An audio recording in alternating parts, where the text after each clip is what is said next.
Inspired by the real childhood of Steven Spielberg, discover the magic of movie making and the upbringing of a directorial legend in The Fabelmans, highlighting the pleasures and vices that a creative industry can provide while also leaving you easily entertained.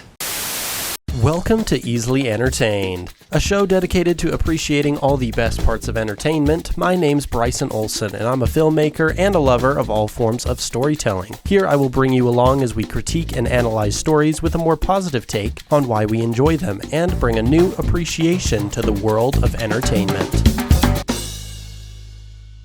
Welcome back to Easily Entertained. My name is Bryson Olson, and I'm here to talk to you about all things entertainment. Today we are going to be talking about The Fablemans, written and directed and inspired by probably my favorite director of all time, Steven Spielberg.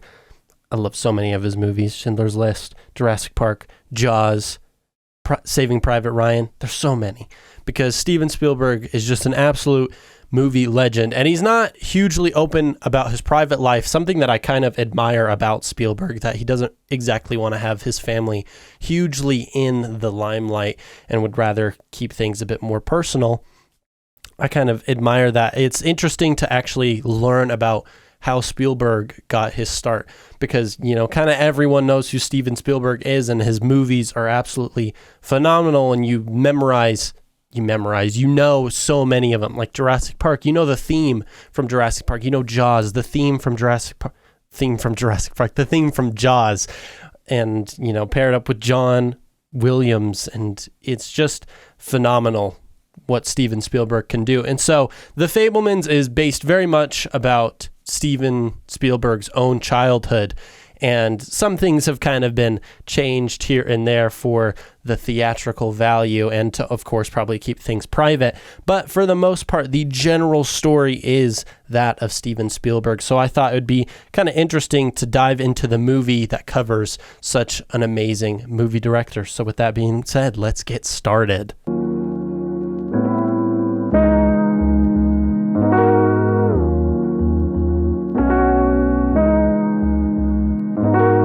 A huge part about The Fablemans is this theme of wanting control. Sammy Fableman, who kind of represents Spielberg as a kid, he tries to gain a lot of control through the meaning of filmmaking. And it kind of all starts with him being taken to see a movie with his parents.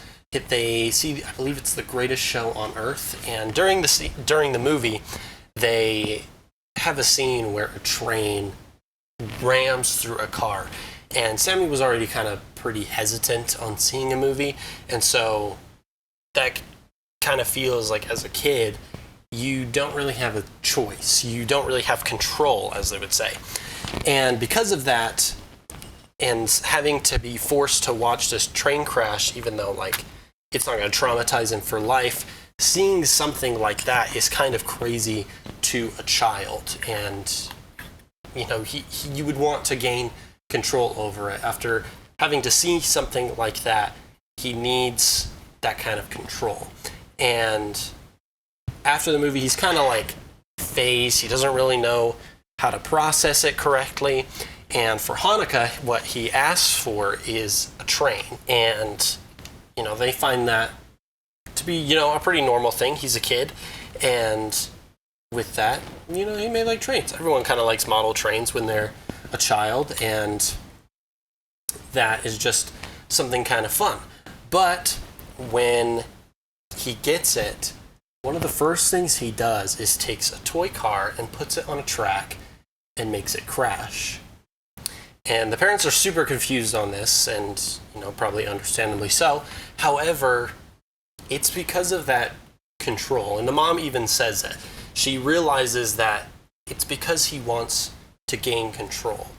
And in order to do it safely, and, you know, what kind of inspires his passion is they film it. They use their dad's old Super 8 camera and use that to, you know, make everything work.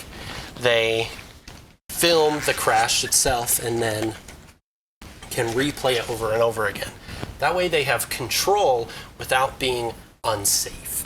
And that kind of makes Sammy think. It's very much that sense of control that he wanted. And in a safe environment, he can do that through the usage of film. He gets super into it, and it inspires him to just start making things. He makes little movies with his siblings using very, very creative ideas in order to do it.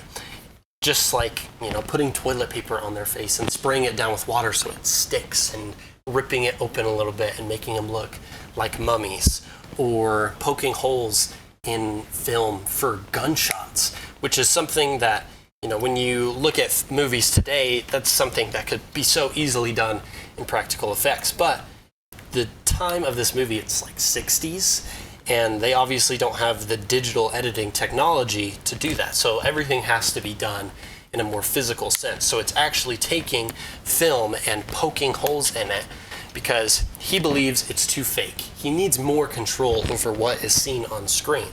And how is he going to do that? They're making gunshots, and they don't want to shoot real guns because that loses the control. You can't control a real gun. I mean, you can. Like, obviously, physically, you pull the trigger, but you can't control how it looks. It's going to look how it looks. And to have a real effect, you would either, one, have to actually make it real, or find a way to do it fake that looks real. You have to regain that control. So with his Boy Scout group, he's making like this little Western type flick, and he just pokes holes in the film, and that gives him a sense of control and makes him feel proud of what he can do. And that fuels his passion a lot. And that is something that creative people often have to do. In the modern technological world, it is harder to be creative like that. You are going to be having to just rely on technology, and sometimes that can be more of a hindrance than an actual help because you aren't thinking as creatively. You kind of just do things, and that's what's so fun about the Fablemans is that he has to think incredibly creatively to actually get anything done. And with that, you connect with his sense of wanting control. As an artist, you always want to control everything that is going to be experienced by your audience, whether it's music, whether it's drawing, painting, filming. You want control, and you constantly fight for that control. And Spielberg even said it, I believe, in an interview about the film, is that is what he was trying to do as a kid, was regain control. And all throughout his career and life, that has been his focus, was gaining that control back. And because of that, he became an amazing filmmaker. He gained that control. However, upon gaining control through movies, he would eventually come to lose it, because you can't always control everything. Life can't really be contained, as it says in one of Spielberg's movies, Jurassic Park. And granted, it says that in the book. However, the idea continues in the movies, and it very much represents Spielberg's or Sammy's want to control. And, you gain a lot of passion through creative arts, and because of that, you can also lose a lot as well. Your heart can break, and you can lose that control even when you're really trying to hold on to it.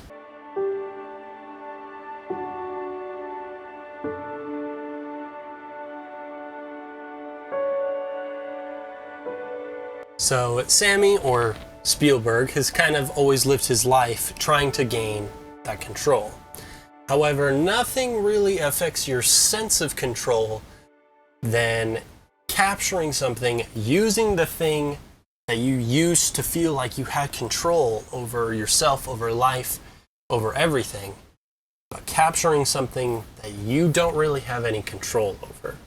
During the movie, Sammy and the rest of the Fablemans, they go on a camping trip. And during that camping trip, Sammy, as usual, he brought his camera. When you're a filmmaker, you're a filmmaker. That's forever.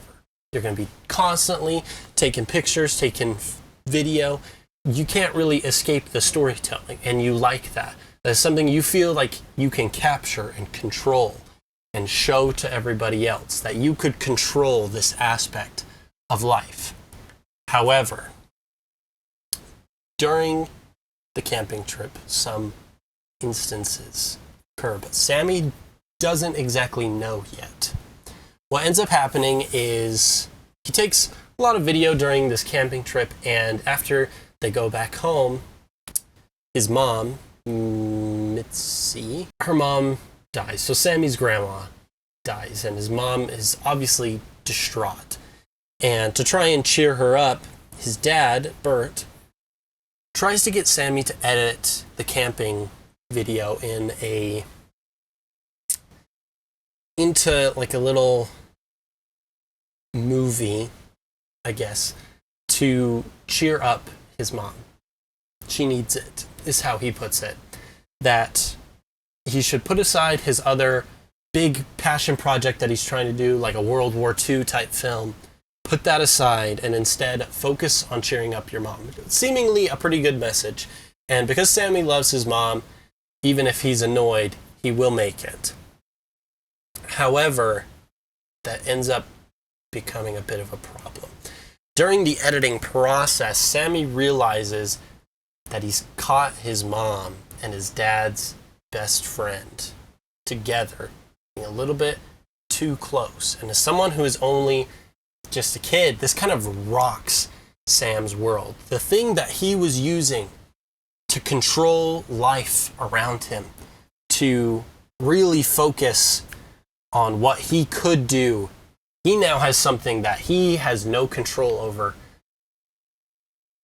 And it was through the medium that he felt like he had control over. It wasn't something that just happened to him, that he just kind of saw out of nowhere. It happened while he was filming. And, you know, we said it earlier, but as in Jurassic Park, they said life found a way. Not everything can be controlled. And sometimes things get even worse when we do try to control things. In Jurassic Park, where the more they try to control the world around them, to control DNA, to control living creatures, they can't. That's the whole point, is that life will find a way, nature finds its way, people find a way. And with film, it gets that way as well. A lot of things can go awry during filmmaking. I'm a filmmaker. So many things go wrong, literally all the time. You can't control everything. On today's episode, you know, we've kind of been filming in some different locations, kind of being inspired by the filmmaking process. Not everything is going to turn out how I want. And, you know, that's a loss of control. I don't like it, but it's kind of how it is. I control the things I do, but I can't control everything. And Sammy starts to revert back to when he was a kid, when he felt like he couldn't control anything. And because it's during this moment where he's using so much of his passion, it really, it hits him hard. And while editing, he takes the footage that he found of his mom and his dad's best friend, and he puts it aside. He makes his own little movie that's not going to be shown to anyone else but his mom. He's kind of irritated with his mom because of what she's done, and, you know, kind of thinks that she can sort of get away with it. And so he shows her, and, you know, she feels awful that he had to find out. Sammy feels awful that he had to show her and that he knows. And so they decide to keep it secret, make it their little secret movie, as they call it. It ties back into the beginning of the film because he kind of got started with film because of his mom. His mom was a very creative person. She was an ex-piano player. And during the train thing, she was the one who decided, let's take a camera, film it, and control it. She started everything with Sam, with Spielberg, essentially. That we can control all of these things. But the person who gave control took it away. And because of this, even after his big World War II movie that even happens after that event, he kind of loses it. He doesn't want to make these movies anymore. His passion has kind of been ruined because his control feels like it was taken away. And because of that, he kind of rejects it. He gets rid of his camera. They move to California, which, everyone makes movies in California. However, he doesn't love keeping secrets. He doesn't love that loss of control. And for a while, he keeps that rejection up. He goes to school, he meets people, but he doesn't really think about filming anymore. But his control is still lost. He doesn't have that control that he yearns for. And movies eventually come back. His desire for control comes back pretty much tenfold, and he can't escape it.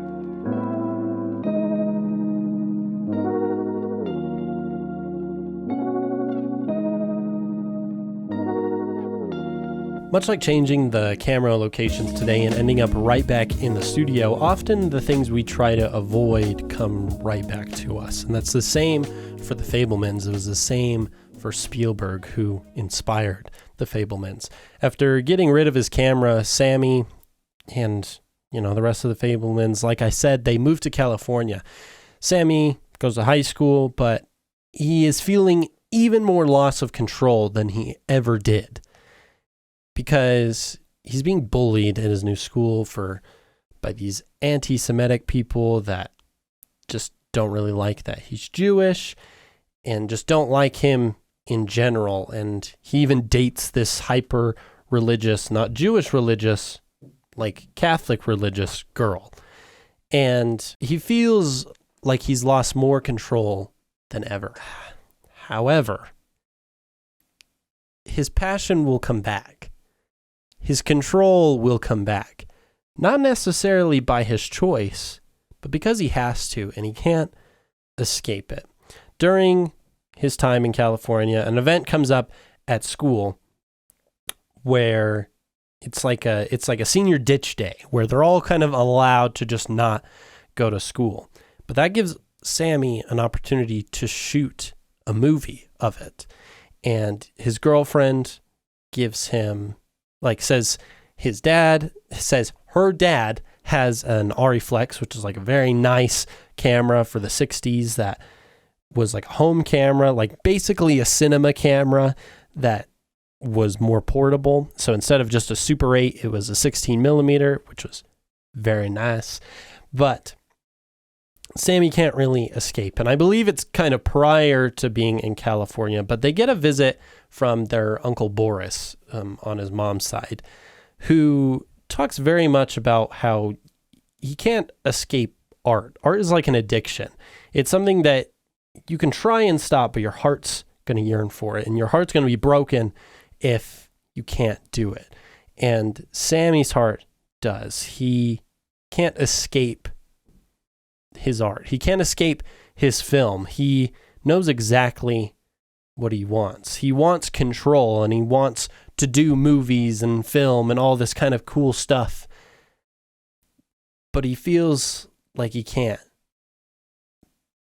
But that's not how it works.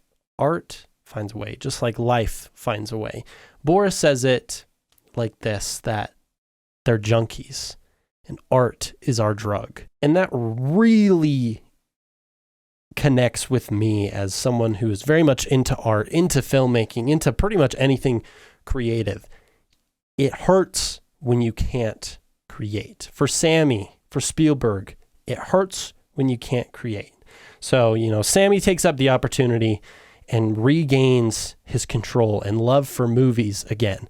He goes and he feels proud of what he can create, and he does so much with it. And even if his family is kind of destroyed because of what he found, of the secret movie that he created for his mom, that he found of his mom, essentially.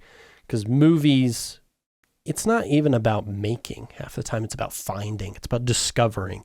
It's putting the pieces together and discovering something new.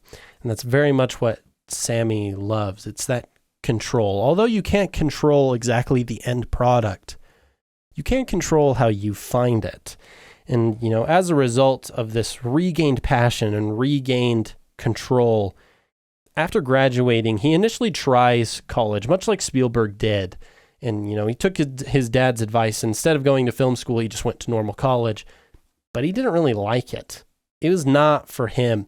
He wanted to pursue his passion and do movies, and that's what he ended up doing. He toured, I believe it was CBS or Warner Brothers. I can't remember exactly. But he goes, and in the movie, I don't know if this is exactly how Spielberg did it, but he goes to a studio in LA and he meets with a very famous director, John Ford, who directed a lot of famous Westerns. And he gives Sam some advice, and then he's off to do his own thing. He's off to become one of the greatest, I believe, the greatest filmmaker in movie history. I love all things Spielberg. My favorite movie, Jurassic Park, is one of his, and I love seeing the kind of movies that he directs and produces. And sometimes all you need is the right push. As a filmmaker, I connect incredibly deeply with this movie. And I'm not saying I'm Spielberg. In fact, I think that's a problem with a lot of film students who watch The Fablemans being like, oh, that's me. Don't be Spielberg. You're never going to be Spielberg. Be yourself. But I still connect with it. I connect with what it means to be an artist, to be a filmmaker, because I want to make movies. I want to not necessarily have that control, but to discover to discover stories within the world, to create them, to make something like that. It's just something that's so inspiring to me. And it just connects so hard with wanting to kind of control life, to control reality and make something new to share with people, just like Sammy Fableman does, just like Steven Spielberg does, Christopher Nolan, Quentin Tarantino, Greta Gerwig. They all control reality within movies and make new stories that have never been seen before and that people can love, people can hate, but they appreciate the ideas behind it and the people behind it. Even if they're not a fan of the story, you can appreciate what is behind all of it. And I think that's really what The Fablemans is about, is discovering what's behind all of the movie making process, behind a person, an individual who wanted to make movies, to create something and to just really dive into that creative process. And that's why I think The Fablemans is especially for artists, but also fans of the creative process. It's just so impactful, and it's really one that leaves you easily entertained. So thank you for tuning into this episode of Easily Entertained. I know we kind of changed things around a little bit, changed up the camera locations, because, I was inspired very much watching The Fablemans again. And I've been inspired a lot lately just to make more film, just because I've been in a video production class where that's kind of our whole thing. I'm making a documentary right now. I helped with a Utah Film Commission project for that same class, but I was the cinematographer and editor, and I've just really been in that mood where I'm like, I need to do this, because that is what I want to do. I would like to make movies and TV or whatever, to make visual stories and share them with people. That's what I want to do, and this movie is just something that kind of really connects with me, and it's one of my favorites probably because of that very reason, because it's so impactful and inspirational to me, and it can be inspirational to maybe you, to someone you know, and to just millions, maybe billions of people. It's just such a good one. That's why I wanted to talk about it. And hopefully you kind of liked the switching up the little camera locations. If you did, maybe let us know, or let me know, because I'm usually just doing this by myself. if you would be interested in seeing more episodes like this. And if you're listening on like Spotify or Apple Music, you obviously don't exactly know what I'm talking about. But if you're watching on YouTube and you kind of like the visual aspect of changing it up, making it more deliberate and, you know, kind of using it to tell the story a bit more, let me know. Maybe we'll try doing that with some more episodes. I've been kind of trying to change up the production of the podcast just because I think it's really fun to kind of experiment with things. Although it's more tedious, I do like doing a bit more hands-on editing rather than just kind of cutting things up a little bit and just kind of throwing it together. But, you know, let me know. Maybe if you enjoyed that, we'll continue doing it. Anyways, let's wrap this episode up first with our rating of The Fablemans. And if you don't know our rating system, I'll run through it real quick. It goes garbage, obviously the lowest. You have once is fine, right mood, quotable, go to, and all day, every day. And I gotta say, I would put The Fablemans at all day, every day. And that's probably just because I connect so much with it. And maybe you would put it at a different scale. But I love the dreamy aspect of the film, having all like the haze and kind of flaring, blooming lights. I just love the cinematography and editing and the story behind it, especially considering it's inspired by one of my favorite, if not my favorite, director. And I just think it's awesome. And so I would put The Fablemans at an all day, every day. So let us know what you would rate The Fablemans if you've seen it, or if you're going to go watch it right now. You should rate it when you do. And then before we go, last thing, question of the week. This is to get you invested in the discussion, kind of join in. And this one, you may have to think, kind of ask people about it, like your parents. It is, what is the first movie you remember seeing?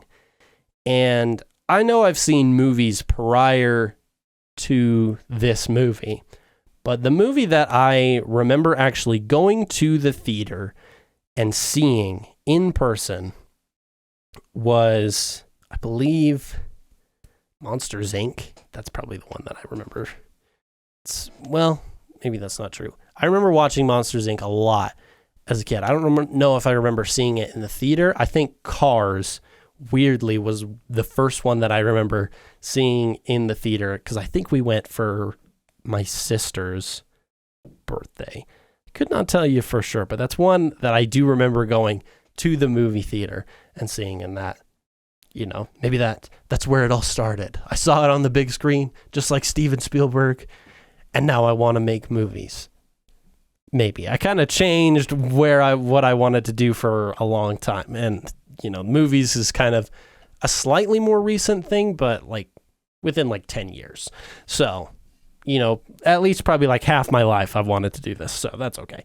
But yeah, I believe Cars was the first one I remember going to see, and then Monsters, Inc. I just remember watching a whole lot as a kid. So if you remember what the first movie is that you went and saw, or you saw at home, let me know. Maybe ask your parents and, you know, comment down below. But yeah, I hope you enjoyed this episode. We'll see you next time. Bye. You have been entertained.